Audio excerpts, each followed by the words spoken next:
students, I am BK Singh. It is my 8th lecture on acids, bases and salt. In this class, I will describe about salts. इसके पहले वाले class में हम लोग acids और basis के बारे में जाने, पीएच के बारे में जाने। इस क्लास में हम लोग साल्ट्स के बारे में स्टडी करेंगे। तो साल्ट सबसे पहले देखेंगे साल्ट्स है क्या। तो साल्ट्स जो है वैसे कंपाउंड्स हैं जो एसिड के द्वारा फॉर्म होते हैं। साल्ट्स का फॉर्मेशन एसिड के द्वारा होता है।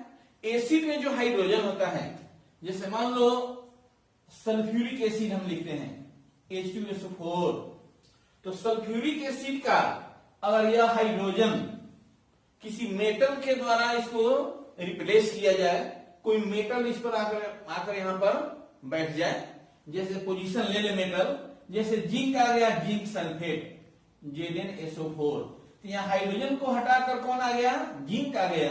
तो इस स्थिति में जिंक सल्फेट क्या कहलाएगा, साल्ट कहलाएगा। इसलिए इसका डिफिनेशन लिखे हुए साल्ट का, the compound which is form from N acid, वैसे कंपाउंड एसिड से बनते हैं, by the replacement of hydrogen, hydrogen को रिप्लेस करना है, replacement of hydrogen in the acid by a metal, किसी मेटल के द्वारा। जैसे जिंक मेटल है तो जिंक के द्वारा हो गया, सोडियम हटाएगा तो सोडियम का साल्ट फॉर्म होगा। इस तरह से साल्ट का फॉर्मेशन होता है एसिड के माध्यम से। जैसे सोडियम क्लोराइड, Na क्लोराइड एक साल्ट है, तो सोडियम क्लोराइड साल्ट है, इसमें इस मेटल के द्वारा हाइड्रोक्लोरिक एसिड के, इसमें हाइड्रोक्लोरिक एसिड के हाइड्रोजन को कौन डिस्प्लेस किया, सोडियम, और इसको हटा करके अपने बना दिया NaCl, तो यहाँ NaCl क्या हो गया, साल्ट हो गया। ठीक है, इस तरह से बहुत सारे साल्ट के बारे में हम देखेंगे। तो साल्ट का फॉर्मेशन पहले मेटल के द्वारा हो सकता है डिस्प्लेस करने के बाद। तो मेटल कहां से आता है, वो मेटल अलग अलग पोजीशन से यहां पर आ सकता है उसको डिस्प्लेस करने के लिए। देखो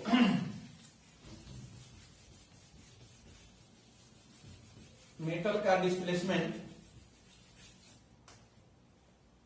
जैसे जिंक मेटल है, लिखे थे अभी कि Zn प्लस H2SO4, तो जिंक डिस्प्लेस किया हाइड्रोजन को, तो बन गया ZnSO4, हाइड्रोजन बाहर निकल गया, डिस्प्लेस हो गया। ये जिंक सल्फेट जो बना, जिंक सल्फेट एक क्या हो गया, साल्ट हो गया, जिंक सल्फेट साल्ट हो गया।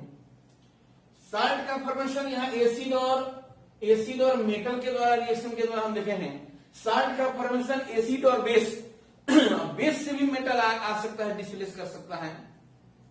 यहां पर डिस्प्लेसमेंट रिएक्शन को शो कर रहे हैं, तो कभी डबल डिस्प्लेसमेंट को शो करेंगे, वहां भी साल्ट का फॉर्मेशन हो सकता है। यानी फॉर्मेशन ऑफ साल्ट्स, अब यहां पर देखो कोई बेस है, बेस और प्लस एसिड, एसिड और बेस रिएक्शन करता है तो अभी फॉर्मेशन किसका हो सकता है, साल्ट का होगा और वाटर का फॉर्मेशन होगा। साल्ट और क्या बनेगा, वाटर। एग्जांपल में देखा जाए, इसका एग्जांपल जैसे बेस एक सोडियम हाइड्रोक्साइड, बेस की क्लास में बताए थे कि OH को देखकर समझ लो कौन सी है, वह बेस हो गया। तो sodium hydroxide is a base which reacts with sodium hydrochloric acid HCl, sodium hydroxide base, hydrochloric acid क्या है, एसिड हो गया। इसके बीच जब रिएक्शन होता है तो सोडियम इस क्लोरीन के साथ रिएक्शन करके बनाएगा NaCl, सोडियम क्लोराइड, और H और OH मिलकर क्या बना देगा, वाटर का फॉर्मेशन करेगा। यहां पर both reactants interchange their ions, hence this reaction is commonly known as double displacement reaction. In this reaction, formation of salt takes place. Hence, it is said that when base reacts with acid, then salt and water are formed. तो इस तरह से salt और water का formation हो जाता है। तो यहां भी क्या हो गया, एक साल्ट हो गया। अब हम देख रहे हैं यहां पर साल्ट का फॉर्मेशन एसिड और बेस के रिएक्शन के द्वारा हो सकता है। इसलिए हम बोलेंगे कोई भी साल्ट का फॉर्मेशन होता है तो साल्ट के दो पेरेंट्स होते हैं। साल्ट के कितने पेरेंट होंगे? दो पेरेंट।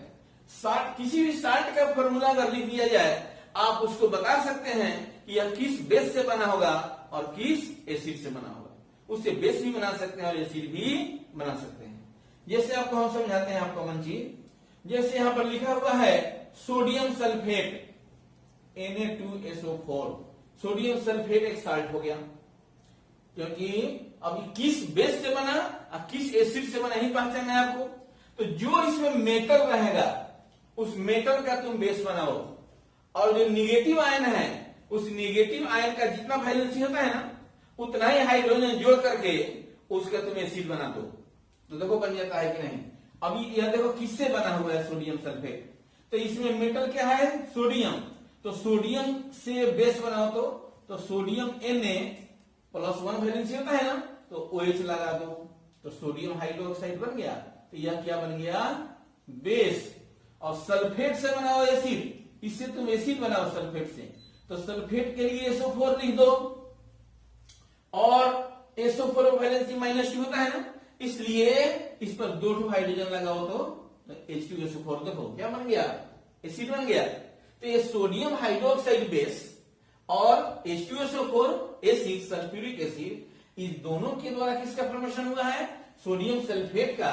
इसलिए हम बोलेंगे कि सोडियम सल्फेट जो साल्ट है, यह साल्ट, इसके दो पेरेंट कौन कौन है? एक सोडियम हाइड्रोक्साइड, ये H2S सल्फ्यूरिक एसिड। तो बेस और एसिड से साल्ट का फॉर्मेशन होता है। लिखते हैं मैग्नीशियम कार्बोनेट। मैग्नीशियम कार्बोनेट एक क्या हो गया? साल्ट हो गया। ये किससे बना हुआ है? मिलाइए। तो मैग्नीशियम से आप उसका बेस बनाओ, मेटल मैग्नीशियम है तो बेस बनाओगे तो क्या होगा? MgOH (2) वैलेंसी 2 होती है। तो मैग्नीशियम हाइड्रोक्साइड, तो OH को देखकर क्या बोलेंगे हम? बेस बोलेंगे। और देखो कार्बोनेट से बना है कौन चीज? एसिड। तो कार्बोनेट लिखते हैं CO3। CO3 पर -2 चार्ज होता है ना, तो हाइड्रोजन लिख दो 2, तो H2CO3 कौन एसिड बन गया? Carbonic acid. तो ये कार्बोनिक एसिड और मैग्नीशियम हाइड्रोक्साइड, इस दोनों के मिलने से मैग्नीशियम कार्बोनेट नामक किसका फॉर्मेशन हुआ? साल्ट का फॉर्मेशन हुआ। इस तरह से हम साल्ट का अगर फॉर्मूला कहीं से लिखा रहा है तो तुरंत हम पता कर सकते हैं कि उसके बेस कौन है और उसके एसिड कौन है जो उस साल्ट का फॉर्मेशन किया है। इस आधार पर तो जब दो पेरेंट हो गया तो साल्ट का फॉर्मेशन, इस साल्ट का जो फॉर्मेशन हो रहा है, इस साल्ट का जो नोमेनक्लेचर है, नामकरण, इसका फैमिली जो है वह दो ग्रुप से जाना जाता है। एक इसके पॉजिटिव आयन के आधार पर, एक इसके निगेटिव आयन के आधार पर। बहुत सारा साल्ट लिखा हुआ है ना। तो पूछेंगे किस फैमिली का साल्ट है ना, किस फैमिली का साल्ट है। जैसे यहां पर देखो लिखा हुआ है सोडियम सल्फेट, मैग्नीशियम कार्बोनेट, दो साल्ट है। यहां पर देखो सोडियम क्लोराइड, तो यहाँ सोडियम क्लोराइड और सोडियम सल्फेट दोनों में कॉमन क्या है? तो सोडियम, पॉजिटिव आयन दोनों का क्या है? कॉमन है। तो बोलेंगे एक सेम फैमिली का, यानी सोडियम साल्ट कहलाता है। इसे क्या करेंगे? Sodium salt. तो sodium chloride, sodium sulphate, sodium nitrate, sodium carbonate, ठीक है। तो इस तरह का जो सोडियम जो बोलते जा रहे हैं, तो उस भले निगेटिव आयन बदलते जा रहा है, लेकिन एक फैमिली किसका है? सोडियम का। इसको सोडियम साल्ट के नाम से जान सकते हैं। ठीक इसके उल्टा, पॉजिटिव आयन कुछ भी हो और निगेटिव आयन अगर सेम हो तो उसको एक फैमिली का साल्ट कह सकते हैं। जैसे sodium chloride, magnesium chloride, barium chloride, aluminium chloride, potassium chloride, सब में क्लोराइड बोलना है कि नहीं? तो यहाँ पर निगेटिव आयन सबका क्लोराइड है, इसलिए इसको क्लोराइड साल्ट के नाम से जानते हैं। नहीं तो निगेटिव आयन के आधार पर भी साल्ट का नाम देते हैं और पॉजिटिव आयन के आधार पर भी साल्ट का नाम देते हैं, है ना। अब हम आपको बताएंगे कि साल्ट का जो सॉल्यूशन बनता है, उस साल्ट के सॉल्यूशन का ये पीएच क्या हो सकता है, किस तरह के पीएच वाले साल्ट होंगे, इसको हम आपको नेक्स्ट वीडियो में शो करेंगे। 9 जो लेक्चर देंगे उसमें आपको हम बताएंगे कि इस साल्ट का जो पीएच जो होता है वह निर्धारण किसके माध्यम से होता है, उसमें भी उसका ये बेस और एसिड ही डिटरमाइन करता है कि वह साल्ट किस प्रकार का होगा। एसिडिक भी हो सकता है, न्यूट्रल भी हो सकता है और बेसिक भी हो सकता है। ठीक है, इसमें कोई प्रॉब्लम हो तो फिर हमको क्या करना, कांटेक्ट करना। मोबाइल नंबर क्या है 9931978803। थैंक्स।